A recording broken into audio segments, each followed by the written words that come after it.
फैलेगा, उसका दायरा बढ़ेगा, तो फिर हम डंपिंग को यहाँ क्यों लेके आ रहे हैं? अब आप कैंसर की बात कर रहे हैं, कैंसर क्यों हो रहा है? क्योंकि जितना भी उस क्षेत्र का, जितना मथुरा में मैक्सिमम, मैं बोलता हूँ 80% जो लोग हैं जो पीने का पानी इस्तेमाल करते हैं वो ग्राउंड वाटर को यूज करते हैं। बोरवेल लगे हैं, सबमर्सिबल लगे हैं, ये हैंडपंप लगे हैं। आपने लक्ष्मी नगर क्षेत्र में आपने एक कूड़े का पहाड़ बना दिया जिसके ऊपर ओपन में बारिश भी होती है, पूरा का पूरा जमीन में पानी जाता है और वही पानी हैंडपंप सबमर्सिबल के माध्यम से खिंच के पीने।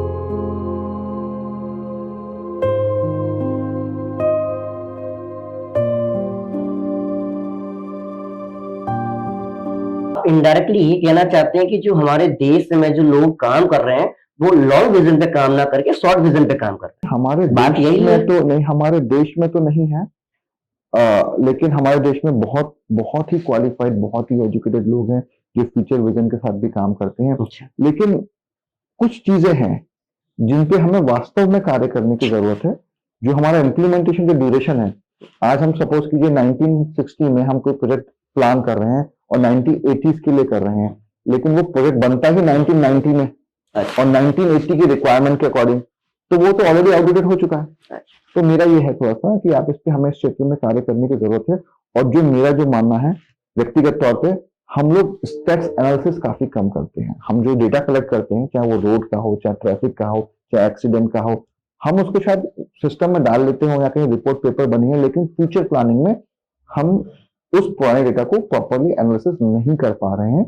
इस वजह से हम अच्छे सॉल्यूशंस नहीं दे पा रहे हैं और ना उस पर इम्प्लीमेंटेशन हो पाता है, हो पा रहा है, लेकिन वो उतना इफेक्टिव नहीं है। इफेक्टिव नहीं है। ठीक।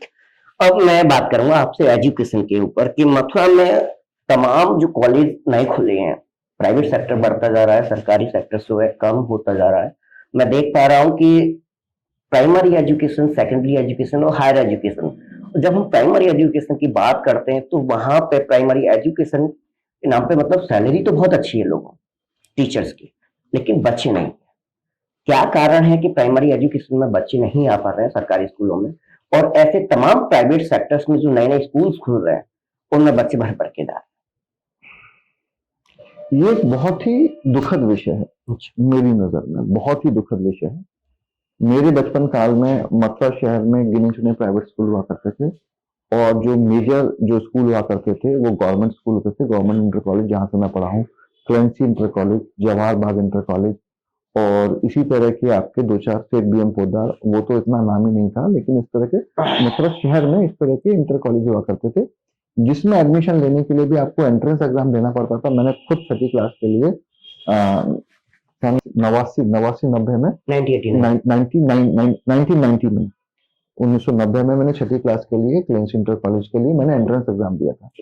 अब आप ये मान लीजिए कि अगर उस समय विद्यालयों की, सरकारी विद्यालयों की, और जीआईसी के लिए भी मेरी मेरिट लिस्ट लगी थी 11th के एडमिशन के लिए, ये स्थिति होती थी और उस समय के जो विद्यार्थी थे सभी इन्हीं स्कूलों में पढ़ते थे। यहाँ पे जो है ना वो गवर्नमेंट का बहुत बड़ा, मैं स्ट्रेस आरोप ही लगाऊंगा, फेलियर है। क्योंकि मैं जिन जिन शहरों में गया, जैसे कि मैं एक यूरोपियन कंट्री में था, हेलेंस्की जो है वो उनका कैपिटल है और वर्ल्ड की बेस्ट एजुकेशन है वहां पे। और वो जो कंट्री ने एजुकेशन पे सबसे ज्यादा खर्च करती है, प्राइमरी एजुकेशन पे बहुत खर्च करती है, और जो टैक्स का सबसे बड़ा अमाउंट है वहीं जाता है।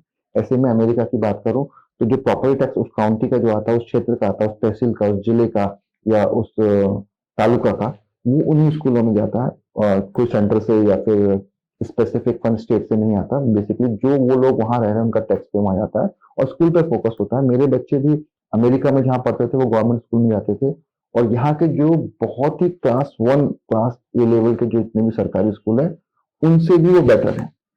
अच्छा, उनसे भी वो बेटर मतलब इंडिया के प्राइवेट सेक्टर से भी, प्राइवेट सेक्टर के जो टॉप ए कैटेगरी के स्कूल हैं, अच्छा, उनसे भी बेटर है वहां के सरकारी स्कूल।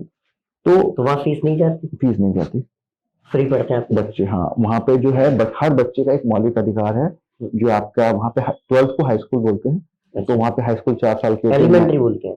नहीं, देखिए वहां पे 3 तरह के स्कूल होते हैं, elementary, middle and high school. Elementary आपका 5वीं तक होता है, मिडिल स्कूल आपका 6 से लेकर 8 तक होता है, और हाई स्कूल आपका 9, 10, 11, 12 होता है। तो वहां तक 12 तक की सारी एजुकेशन आप बच्चे के लिए फ्री है।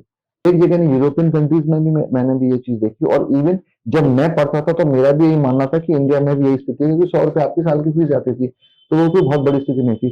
तो जब से शिक्षा का जो कमर्शलाइजेशन हो गया इंडिया के अंदर, ये बहुत दुखद है मेरे लिए।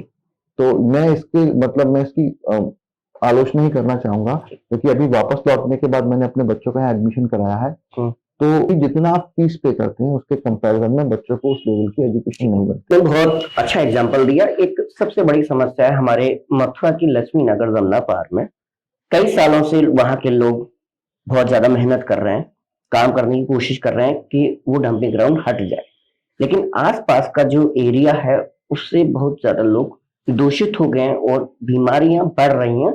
पेशेंट के कैंसर के पेशेंट बढ़ते जा रहे हैं।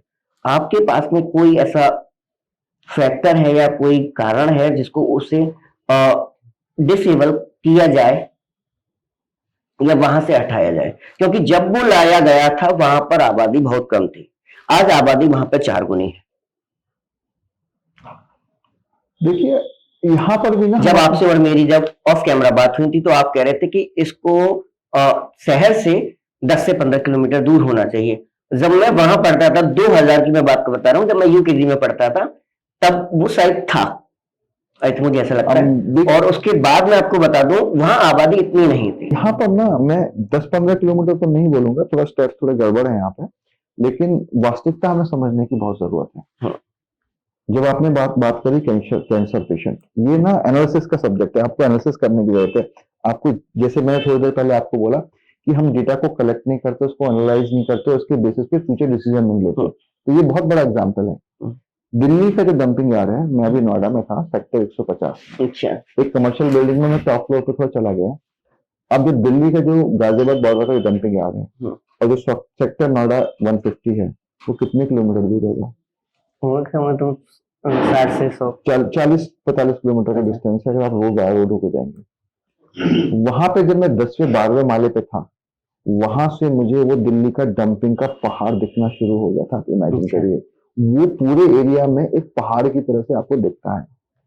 मथुरा में हम उतना बड़ा तो नहीं, लेकिन हम सेम फुटप्रिंट को तो फॉलो कर रहे हैं। हमने क्या सीखा? नहीं सीखा। अब आप बात कर रहे हैं कि मथुरा में ये चीज इतने साल पहले थी।